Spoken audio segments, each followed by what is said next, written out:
हरे रामा हरे कृष्णा 1971 की भारतीय संगीतमय ड्रामा फिल्म है जिसका निर्देशन देव आनंद ने किया है, जिसमें उन्होंने खुद, मुमताज और जीनत अमान ने अभिनय किया है।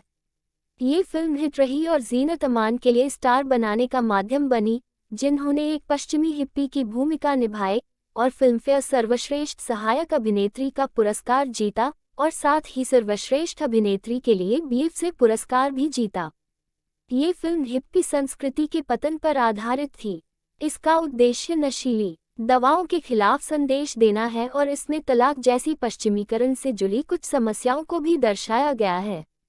यह 1968 की अमेरिकी साइकेडेलिक फिल्म साइक आउट से प्रभावित था। 1970 के दशक में अंतर्राष्ट्रीय हरे कृष्ण आंदोलन के उदय की पृष्ठभूमि में एक मॉन्ट्रियल है जायसवाल परिवार में मां, पिताजी, बेटा प्रशांत और बेटी जसबीर शामिल हैं। मतभेदों के कारण मिस्टर और मिसेज जायसवाल अलग हो गए, जिससे जसबीर अपने पिता के पास और प्रशांत अपनी मां के पास रह गया। आखिरकार प्रशांत और उसकी मां मॉन्ट्रियल में पिता और बेटी को छोड़कर भारत की यात्रा करते हैं।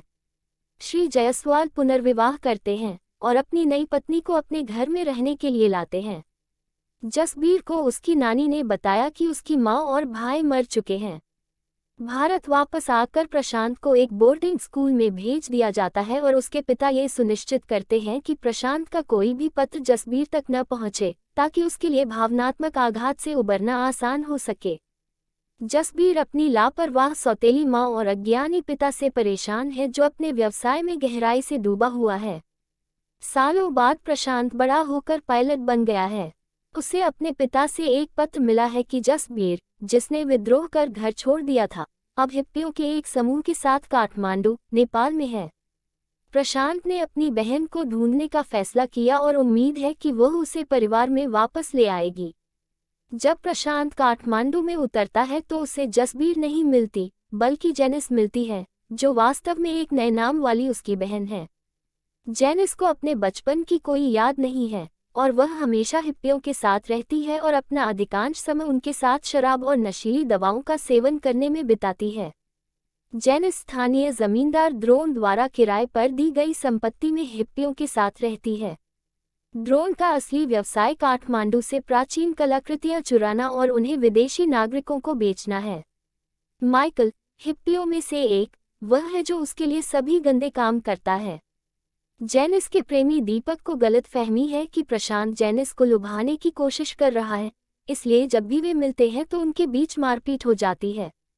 इस बीच द्रोण की नज़र उसकी एक दुकान में काम करने वाली स्थानीय सेल्स गर्ल शांति पर पड़ी। शांति के मन में प्रशांत के लिए भावनाएं हैं, जो उसके लिए एक और दुश्मन पैदा करती हैं। बाद में प्रशांत और शांति ने भागकर शादी कर ली।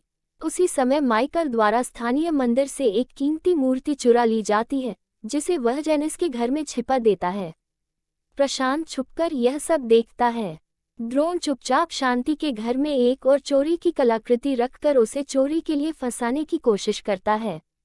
बाद में उसने यह बात फैला दी कि जब से प्रशांत आया है तब से मूर्तियां चोरी हो रही हैं और वह स्थानीय लड़कियों का पीछा कर रहा है।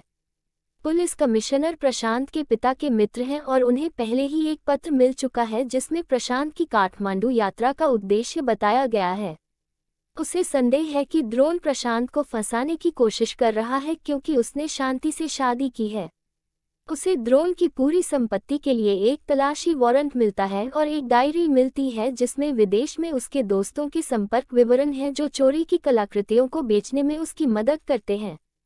पुलिस ने शांति के घर से चुराई गई कलाकृतियां भी बरामद कर ली और इसके लिए सीधे तौर पर प्रशांत को दोषी ठहराया। शांति इससे बहुत आहत होती है और प्रशांत को इधर उधर तलाशती है। इस बीच प्रशांत जेनिस के साथ है, उसे समझाने की कोशिश कर रहा है कि वह उसका भाई है, जिसके बारे में उसे बहुत पहले ही मृत बता दिया गया था। माइकल बातचीत सुन लेता है और भाई बहन पर दोष मढ़ने की साजिश रचता है।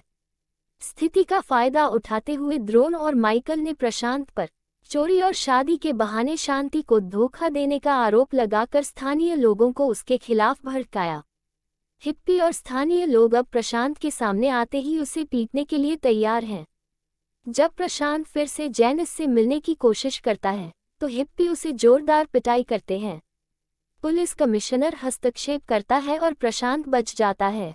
उसी समय द्रोण का असली चेहरा उजागर हो जाता है और वह पुलिस से भागने की कोशिश में अपने अंत को प्राप्त कर लेता है। जेनिस देखती है कि उसके माता पिता दोनों उससे मिलने आए हैं और उसे पता चलता है कि प्रशांत वास्तव में उसका भाई है। जेनिस इस बात से बहुत आहत है कि उसके माता पिता को उसे इस हालत में देखना पड़ा। वह उनसे दूर भागती है और आत्महत्या कर लेती है। अपने सुसाइड नोट में उसने प्रशांत को बताया कि वह उससे कितनी गहराई से प्यार करती थी और उसने कभी नहीं चाहा था कि वह उसे इस हालत में पाए और आत्महत्या ही उसके लिए एकमात्र रास्ता था। ऐसी और वीडियोस के लिए बॉलीवुड भारत को सब्सक्राइब करें।